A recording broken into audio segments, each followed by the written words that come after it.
ಎಲ್ಲರಿಗೂ ನಮಸ್ಕಾರ. ಎಲ್ಲರಿಗೂ ನವರಾತ್ರಿ ಹಬ್ಬದ ಹಾರ್ದಿಕ ಶುಭಾಶಯಗಳು.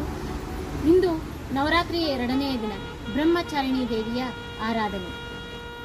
ಯಾದೇವಿ ಸರ್ವಭೂತೇಷು ಬ್ರಹ್ಮಚಾರಿಣಿ ರೂಪೇಣ ಸಂಸ್ಥಿತ.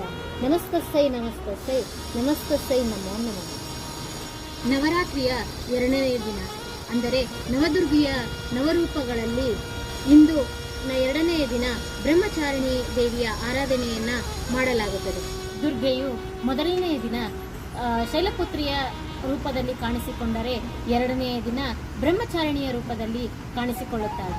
ಬ್ರಹ್ಮ ಎಂದರೆ ತಪಸ್ಸು, ಚಾರಿಣಿ ಎಂದರೆ ನಡೆಸುವವಳು, ಬ್ರಹ್ಮಚಾರಿಣಿ ಎಂದರೆ ತಪಸ್ಸನ್ನು ಮಾಡುವವಳು. ಈ ತಪಸ್ಸನ್ನು ಮಾಡುವ ಬ್ರಹ್ಮಚಾರಿಣಿಗೆ ಕಮಲದ ಹೂವು ಮತ್ತು ದಾಸವಾಳ ಹೂವುಗಳೆಂದರೆ ಅತ್ಯಂತ ತುಂಬ ಪ್ರೀತಿ. ಬ್ರಹ್ಮಚಾರಿಣಿಗೆ ಹಳದಿ ಬಣ್ಣದ ಭಕ್ಷ್ಯ ಎಂದರೆ ತುಂಬ ಇಷ್ಟ. ಅದರಲ್ಲೂ ಬಾಳೆಹಣ್ಣುಗಳಿಂದ ಮಾಡಿದ ಸಿಹಿ ಪದಾರ್ಥಗಳು ಅಂದರೆ ತುಂಬ ಇಷ್ಟ. ಹಾಗೂ ಕೇಸರಿ ಬಾತ್ ನಾವು ಹಳದಿ ಕಲರಲ್ಲಿ ಮಾಡುವುದನ್ನು ಅವಳು ತುಂಬ ಇಷ್ಟಪಡುತ್ತಾಳೆ. ಅದನ್ನು ನಾವು ಇಂದು ಬ್ರಹ್ಮಚಾರಿಣಿಗೆ ನೈವೇದ್ಯ ರೂಪವಾಗಿ ಅರ್ಪಿಸಿದರೆ ಅವಳು ತುಂಬ ಸಂತೋಷ ಪಡುತ್ತಾಳೆ.